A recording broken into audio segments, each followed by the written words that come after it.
Chapter 22.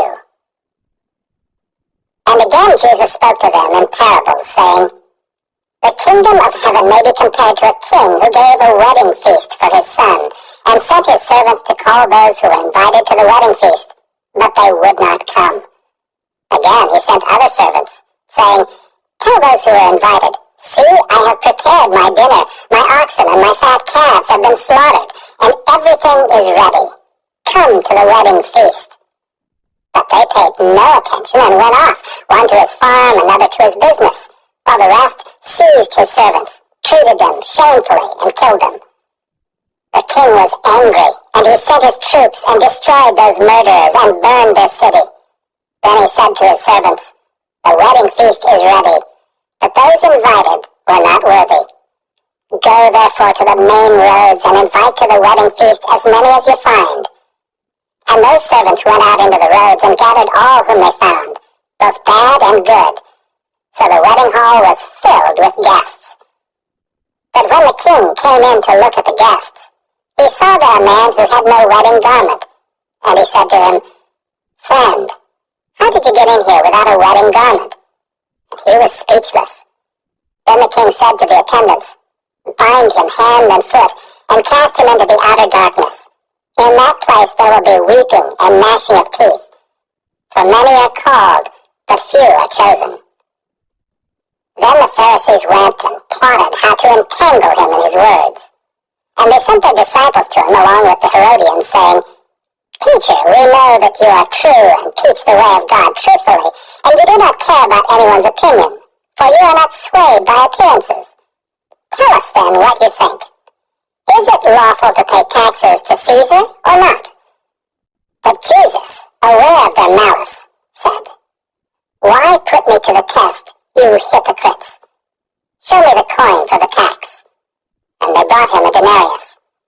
And Jesus said to them, Whose likeness and inscription is this? They said, Caesar's. Then he said to them, Therefore render to Caesar the things that are Caesar's, and to God the things that are God's. When they heard it, they marveled, and they left him and went away.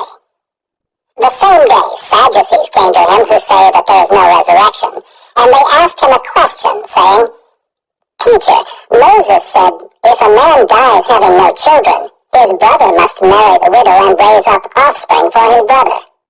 Now there were 7 brothers among us. The first married and died, and having no offspring, left his wife to his brother.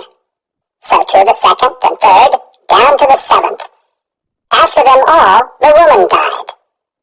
In the resurrection, therefore, of the 7, whose wife will she be? For they all had her.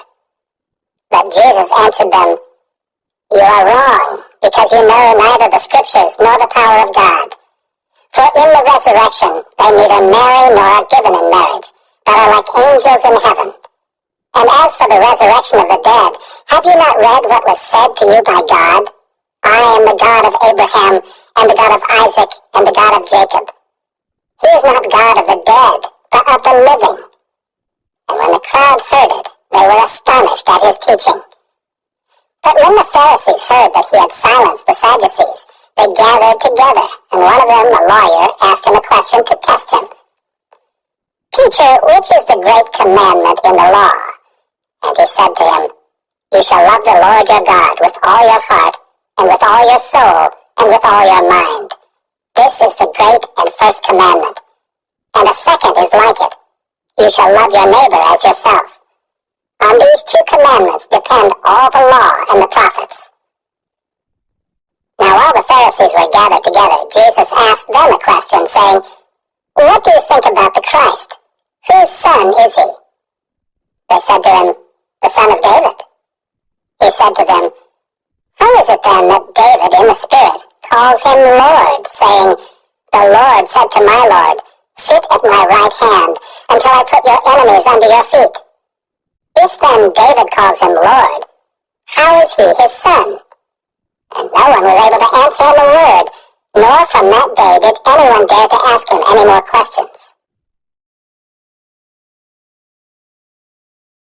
Chapter 23. Then Jesus said to the crowds and to his disciples, The scribes and the Pharisees sit on Moses' seat.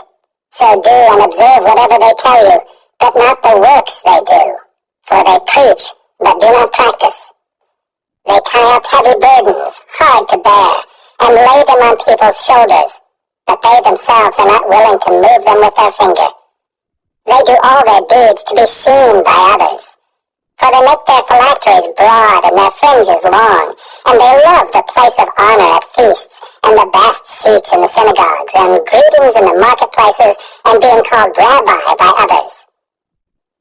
But you are not to be called rabbi, for you have one teacher, and you are all brothers. And call no man your father on earth, for you have one Father who is in heaven. Neither be called instructors, for you have one instructor, the Christ. The greatest among you shall be your servant. Whoever exalts himself will be humbled, and whoever humbles himself will be exalted. But woe to you, scribes and Pharisees, hypocrites! For you shut the kingdom of heaven in people's faces. For you neither enter yourselves nor allow those who would enter to go in. Woe to you, scribes and Pharisees, hypocrites! For you travel across sea and land to make a single proselyte, and when he becomes a proselyte, you make him twice as much a child of hell as yourselves. Woe to you, blind guides, who say, if anyone swears by the temple, it is nothing, but if anyone swears by the gold of the temple, he is bound by his oath. You blind fools! For which is greater, the gold or the temple that has made the gold sacred? And if you say, if anyone swears by the altar, it is nothing, but if anyone swears by the gift that is on the altar, he is bound by his oath. You blind men! For which is greater, the gift or the altar that makes the gift sacred? So whoever swears by the altar swears by it and by everything on it. And whoever swears by the temple swears by it and by him who dwells in it. And whoever swears by heaven swears by the throne of God and by him who sits upon it. Woe to you, scribes and Pharisees, hypocrites!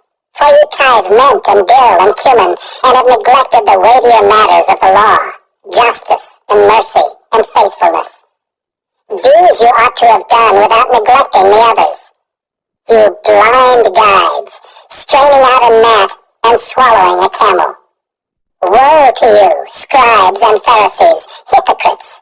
For you clean the outside of the cup and the plate, but inside they are full of greed and self-indulgence. You blind Pharisee! First clean the inside of the cup and the plate, that the outside also may be clean. Woe to you, scribes and Pharisees, hypocrites! For you are like whitewashed tombs, which outwardly appear beautiful, but within are full of dead people's bones and all uncleanness. So you also outwardly appear righteous to others, but within you are full of hypocrisy and lawlessness. Woe to you, scribes and Pharisees, hypocrites! For you build the tombs of the prophets and decorate the monuments of the righteous, saying, if we had lived in the days of our fathers, we would not have taken part with them in shedding the blood of the prophets. Thus you witness against yourselves that you are sons of those who murdered the prophets. Fill up, then, the measure of your fathers. You serpents! You brood of vipers! How are you to escape being sentenced to hell?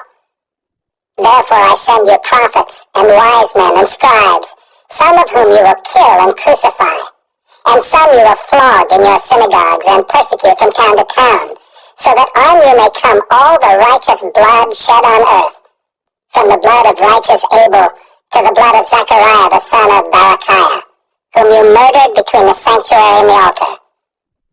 Truly I say to you, all these things will come upon this generation. O Jerusalem, Jerusalem, the city that kills the prophets and stones those who are sent to it. How often would I have gathered your children together as a hen gathers her brood under her wings, and you were not willing. See, your house is left to you desolate. For I tell you, you will not see me again until you say, Blessed is he who comes in the name of the Lord.